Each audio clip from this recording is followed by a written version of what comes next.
plus besoin de quitter la Côte d'Ivoire pour faire le diplôme Executive Doctorate in Business Administration. Le pôle de développement de compétences SIDEC International et l'Académie des sciences du management de Paris ont délocalisé la formation à Abidjan. Cela pour faciliter la tâche aux cadres d'entreprises ivoiriens désireux de faire un doctorat en administration des affaires. Pour avoir accès à cette formation, il faut avoir non seulement un diplôme de Bac plus 5 au moins, dans le domaine managérial, ok. Et en plus, il faut avoir au moins 5 ans d'expérience professionnelle. Ceux qui sont là aujourd'hui, qui constituent la première promotion, ce sont des gens, ils sont plus d'une dizaine, mais c'est des gens dont l'expérience varie de 8 à 33 ans. Voilà. Et parmi eux, là, 50% d'entre eux, 50% sont des directeurs généraux d'entreprise. Cette formation, sous forme de séminaire, va être principalement dispensée par des professeurs venus de l'étranger. Après 2 années de cours et de recherche, le doctorant ira soutenir sa thèse à Paris. Les situations dans lesquelles vous êtes ont leurs spécificités et ce sont des spécificités qui doivent être profondément respectées. Et par exemple, pour ce qui concerne les DBA, la création de savoir par rapport au contexte qui est le vôtre est quelque chose de fondamental, puisque cette création de savoir n'a pas eu lieu. Ça veut dire que dans ce processus, on pourrait dire, de développement des capacités entrepreneuriales et de gestion, il y a certes le transfert, mais il y a également la contextualisation. Et c'est en cela que ce programme est important, puisqu'il réunit à la fois la logique du transfert et celle de la contextualisation. La délocalisation du doctorat professionnel en administration des affaires en Côte d'Ivoire fait suite à une signature de convention de partenariat dans la capitale française en septembre dernier entre le SIDEC International et l'école doctorale Académie des sciences du management de Paris.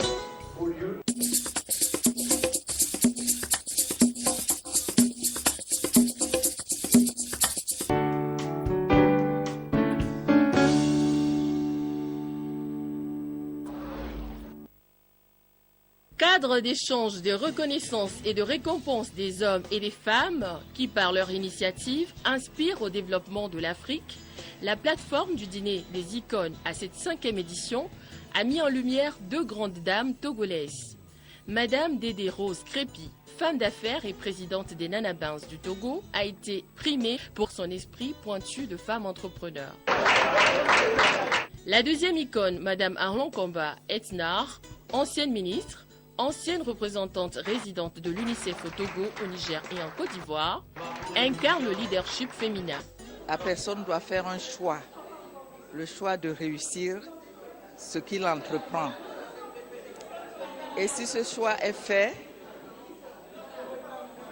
ce choix va être son moteur à chaque fois qu'il y a des difficultés sur le parcours. La personne aussi doit être persévérante.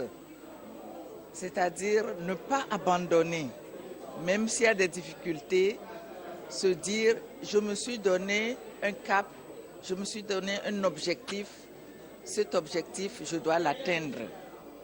Et trouver les moyens, les ressources intérieures pour surmonter les difficultés et aller vers l'objectif et l'atteindre. Si l'objectif n'est pas atteint, ce n'est pas grave. Il faut se relever et recommencer. La vie est faite de défis, d'obstacles à parcourir. Le plus important, c'est d'être en mouvement. Détermination et volonté de réussir, la jeune pousse start-upper Aimé Abra Tenou en est un exemple parfait. Jeune entrepreneur sociale, née au milieu des années 80, fondatrice de l'association Sainte-Thérèse de l'Enfant Jésus et de la marque du jus Vivifru, son engagement sur le plan social et économique lui ont valu plusieurs récompenses aussi bien au Togo qu'à l'international. Entreprendre, c'est jamais facile, et surtout quand on entreprend dans des domaines innovants où voilà, on fait partie des premières personnes à lancer des initiatives comme ça, comme le recyclage, la protection les activités qui font la protection de l'environnement. Certes, c'est pas aisé. Qu'est-ce qui fait le secret de notre réussite? C'est le travail, l'abnégation, la rigueur, la prise d'initiative. C'est la volonté de servir, de se sentir utile pour sa communauté. La 5e édition du Dîner des icônes, première de l'année 2016, a voulu célébrer la femme africaine, particulièrement la femme togolaise, pour la pousser à porter plus haut son initiative. Nous avons décidé de mettre en lumière ces deux parcours de femmes.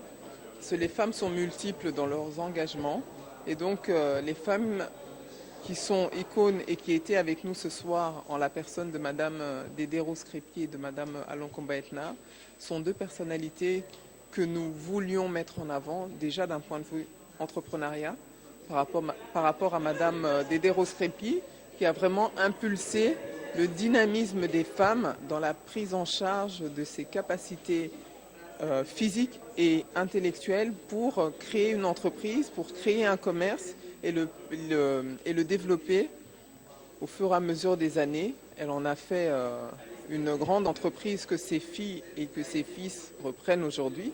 Donc c'est important d'accompagner cette vision et de mettre en lumière ce parcours.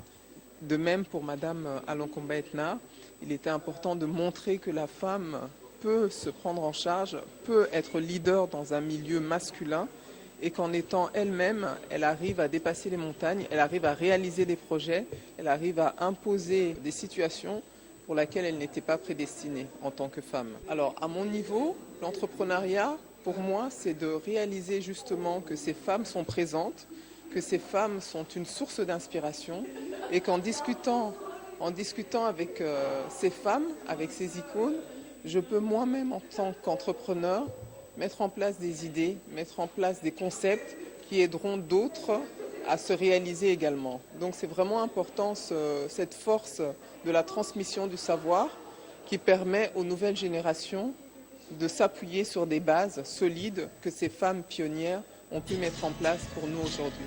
Cette belle soirée a permis aux participants composés de personnalités politiques et du monde des affaires d'apprécier la collection capsule dénommée Miledou de la marque Gillies & Co.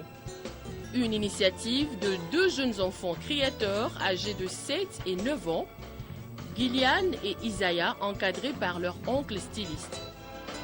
Le Dîner des icônes Networking Dinner est une plateforme de communication installée par Icon & Co Group, agence conseil en images, communication et marketing. Elle permet aux participants venus du monde des affaires d'échanger leur expérience à partir d'un modèle de réussite dans le business en Afrique. Elle offre également aux sponsors et aux partenaires l'occasion de renforcer leurs relations d'affaires, d'approcher de nouveaux prospects ou de lancer de nouveaux produits.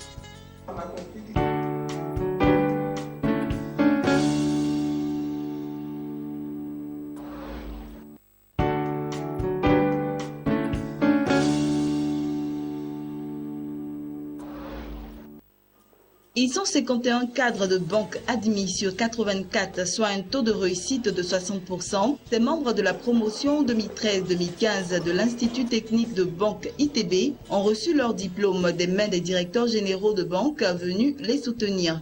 Ils ont été félicités par le président de l'association ivoirienne des diplômés ITB, en abrégé, AID ITB, avant d'être exhortés au travail acharné. Chers lauréats, nous voudrions au nom de votre association vous féliciter pour ce brillant succès et vous dire toutes nos félicitations, car vous avez parmi vous la majeure de la promotion, Madame Octavie Anastasie Kouakou. Bravo pour cette grande performance. Vous êtes un modèle et une grande fierté pour l'Association du Côte d'Ivoire. Chers lauréats, la formation que vous avez reçue est une formation efficace. Il vous appartiendra de confirmer et de consolider dans vos différents lieux de travail et aussi en participant aux activités de votre association, l'AID-ITB. Pour la 3e fois consécutive, une femme est à la tête de la promotion ITB, Octavie Anastasie Kouakou, major de la promotion Hubert de Saint-Jean, par ailleurs, major ITB Afrique. Dans son intervention, elle a appelé ses camarades diplômés à une grande rigueur dans l'exercice de leurs fonctions. Non sans manquer d'adresser ses remerciements au nom de toute la promotion 2013-2015 aux directeurs généraux des établissements bancaires et qui les ont accompagnés sans relâche dans leur formation. Très chers directeurs généraux de banque, Vous avez démontré votre confiance en finançant entièrement notre formation et nous vous en remercions. Nous nous engageons ce soir à mettre nos compétences à votre disposition, être de véritables forces de proposition afin de renforcer la compétitivité des banques ivoiriennes dans un environnement concurrentiel exacerbé. Et nous voulons avec vous relever les défis majeurs du marché bancaire ivoirien, notamment l'inversion du taux de non-bancarisation qui est aujourd'hui de 80%, la mise à niveau des banques ivoiriennes aux standards européens, la transformation digitale et surtout le défi de la satisfaction clientèle, véritable levier de fidélisation et de réputation. Quant au parrain de la promotion, il a profité de l'occasion pour prodiguer des conseils à ses filleuls. Il ne faut pas hésiter à commencer par la base. Moi-même, j'ai commencé comme chargé d'affaires entreprise, comme directeur d'agence dans le sud de la France, et puis petit à petit, j'ai grimpé les échelons. Certains collègues promotionnaires de l'ESSEC d'ailleurs, ou de l'HEC ou autres, sont passés par des voies un peu plus directes, au siège, etc. Mais je m'aperçois que ma carrière a été peut-être plus lente au départ, mais la pente est plus sûre, j'ai envie de dire. Donc il ne faut pas hésiter à apprendre vraiment sur le terrain, en agence, votre métier. Je crois que ce n'est pas du tout du temps perdu. Au contraire, être au contact des clients au quotidien, c'est un atout essentiel. Présente à cette cérémonie, la ministre de l'Enseignement supérieur et de la Recherche scientifique, Ramata Ly Bakayoko, a elle aussi dit son encouragement à tous les diplômés. La formation ITB, il faut le préciser, est une formation au service des banques. Depuis plus de 60 ans, elle accompagne les mutations de l'industrie bancaire au plan national et international.